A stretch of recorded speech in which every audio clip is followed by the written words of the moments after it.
Assalamualaikum warahmatullahi wabarakatuh. Ini adalah video keempat yang mana masih membahas tentang rekonstruksi sejarah Al-Quran. Dan di sini kita ngebahas tentang pemeliharaan Al-Quran pada masa Nabi. Yang mana di sini unit-unit wahyu yang diterima Muhammad pada faktanya dipelihara dari kemusnahan dengan dua cara utama. Yang pertama menyimpan ke dalam dada manusia atau menghafalkannya, dan yang kedua mereka bisa tertulis di atas berbagai jenis bahan untuk menulis.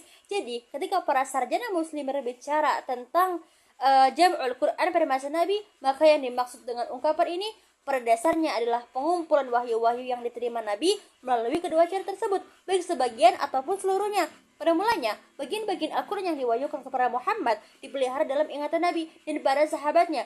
Tradisi hafalan yang kuat di kalangan masyarakat Arab telah memungkinkan terpeliharanya Al-Quran dalam cara semacam itu. Jadi setelah menerima suatu wahyu, Nabi sebagaimana diperintahkan dalam Al-Quran lalu menyampaikan kepada para pengikutnya yang kemudian menghafalkannya. Sejumlah hadis menjelaskan berbagai upaya Nabi dalam merangsang penghafalannya wahyu-wahyu yang telah diterimanya. Salah satu di antaranya adalah yang diriwayatkan oleh Utsman bin Affan bahwa Rasulullah pernah bersabda, yang terbaik di antara kamu adalah mereka yang mempelajari Al-Quran dan kemudian mengajarkannya. Hadis memberikan informasi sangat beragam tentang jumlah maupun nama-nama sahabat penghafal Al-Quran. Yang paling sering disebut adalah Ubay ibnu Ka'ab, Mu'ad ibnu Jabal, Zaid ibnu Thabit, dan Abu Zaid al-Ansari. Sementara dalam berbagai laporan lainnya muncul nama-nama selain keempat sahabat tersebut. Dalam Fihris disebutkan 7 nama pengumpulan Al-Quran. 3 di antaranya sama dengan 3 nama pertama dalam riwayat sebelumnya, dan 4 lainnya adalah Ali ibnu Abi Thalib, Sa'ad ibnu Ubaid, Abu Darda, dan Ubaid ibnu Muawiyah. Nama-nama lain yang sering muncul ada dalam riwayat adalah Utsman bin Affan, Tamim al-Dari,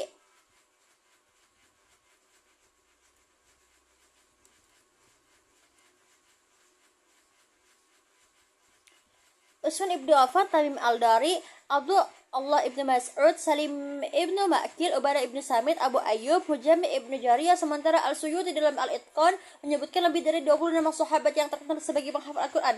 Pada titik ini timbul permasalahan apakah tiap-tiap pengumpul Al-Quran itu menyimpan dalam ingatannya keseluruhan wahyu ilahi yang diterima Muhammad atau hanya sebagian besar darinya.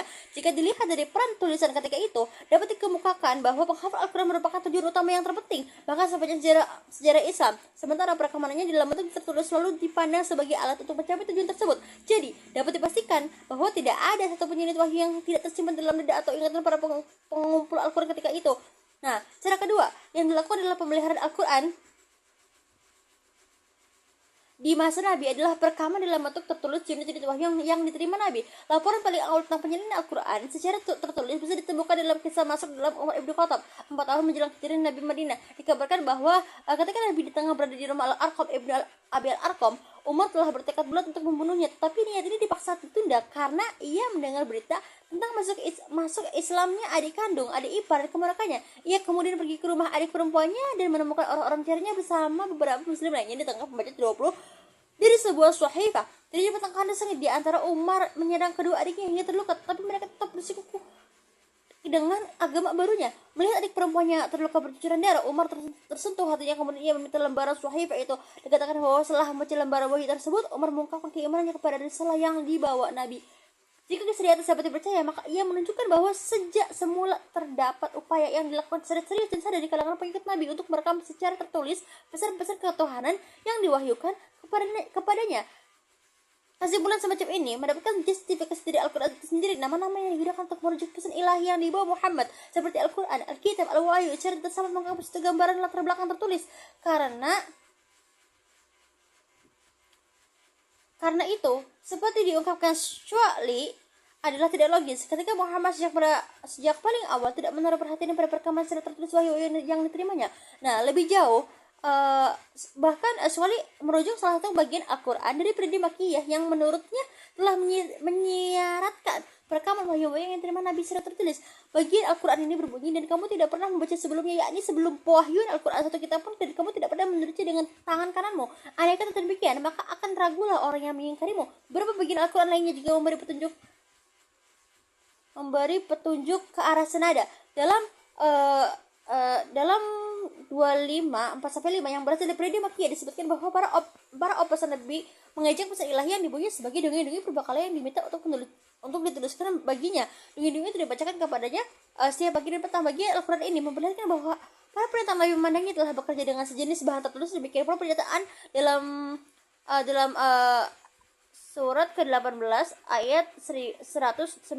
Jika lautan dijadikan tinta untuk menulis kata-kata Tuhanku, maka lautan itu akan habis sebelum habis kata Tuhanku, meskipun kami datangkan kepadanya sebanyak itu. Setelah hijrah ke Madinah, dikabarkan bahwa Nabi memperkerjakan sejumlah sekretaris yang menuliskan wahyu, kutab al-wahyi. Di antaranya para sahabat biasanya menulis wahyu adalah khalifah pertama Muawiyah. Khalifah pertama Muawiyah, Ubay ibnu Ka'ab, Zaid bin Sabit, Abdullah ibnu Mas'ud, Abu Musa al-Ansari, dan lainnya. Syekh Abu Abdullah Allah Az-Zani, salah satu sarjana Syiah terkemuka abad 30, bahkan menyebut 34 nama sahabat Nabi yang ditugaskan mencatat wahyu.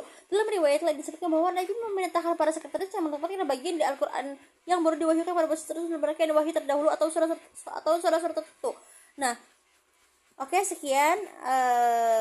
Ini adalah video keempat dari saya, kurang lebihnya mohon maaf. Setelah itu kita lanjut ke video kelima.